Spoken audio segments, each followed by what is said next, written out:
Imagine this. For the next 10 minutes, every satellite signal above your head goes quiet. Your phone's blue dot starts drifting. Deliveries slow down. Banking systems lose their perfect clock. Some networks struggle to stay in sync. And the scary part is, you wouldn't even look up, because the system is invisible until it isn't.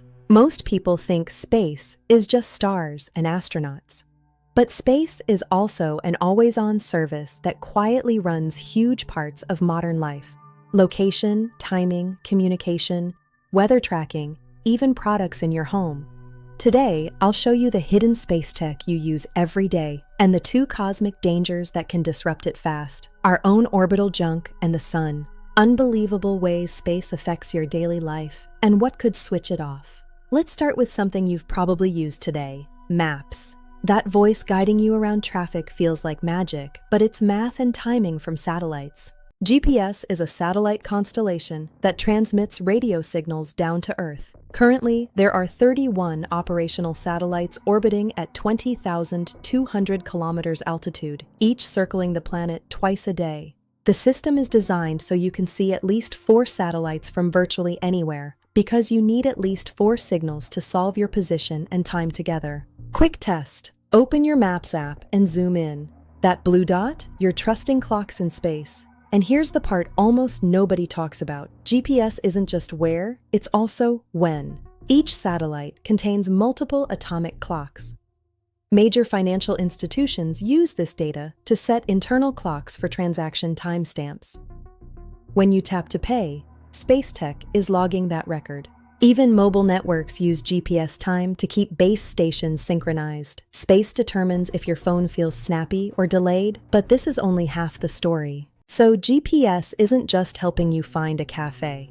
It's helping the modern world agree on reality. Now let's zoom out, because navigation and timing are only half the story.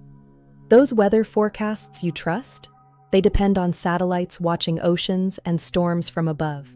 That's why severe weather warnings can arrive before the first raindrop hits your street. Space tech even shows up in your home in surprising ways. NASA-funded researchers invented memory foam to keep test pilots cushioned. Today, that same space comfort is in your mattress and protective gear.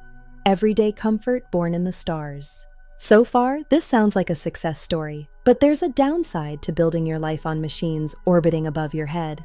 Our space infrastructure is powerful, but fragile. It's threatened by 2 invisible dangers: debris we created and solar storms we can't control. Next, we look at the first threat, the orbital junkyard. First, space junk.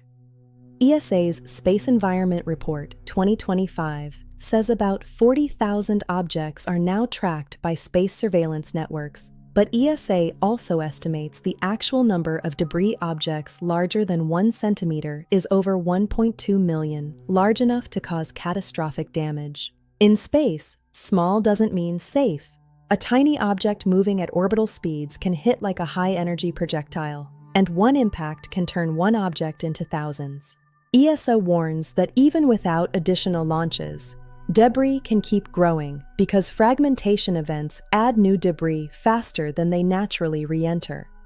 This runaway chain reaction, often called Kessler syndrome, could make certain orbits unusable. Active debris removal is required to prevent escalation. So we've basically built a global sky highway, and we're letting it fill up with shrapnel. Now let's talk about the second threat, because it doesn't come from us. It comes from the sun.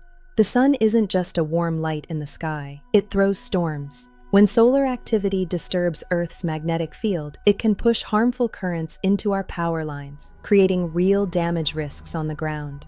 This isn't science fiction. It already happened.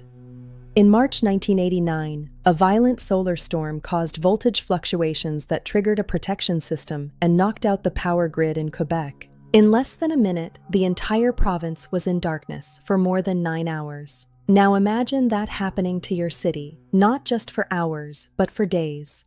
No charging, no pumps, no ATMs, no traffic signals. It's a domino line that starts in space and ends at your front door. The point isn't panic. The point is, we can't protect what we refuse to see. We are at a crossroads in how we manage our orbital resource. Cleanup is needed, not just don't litter.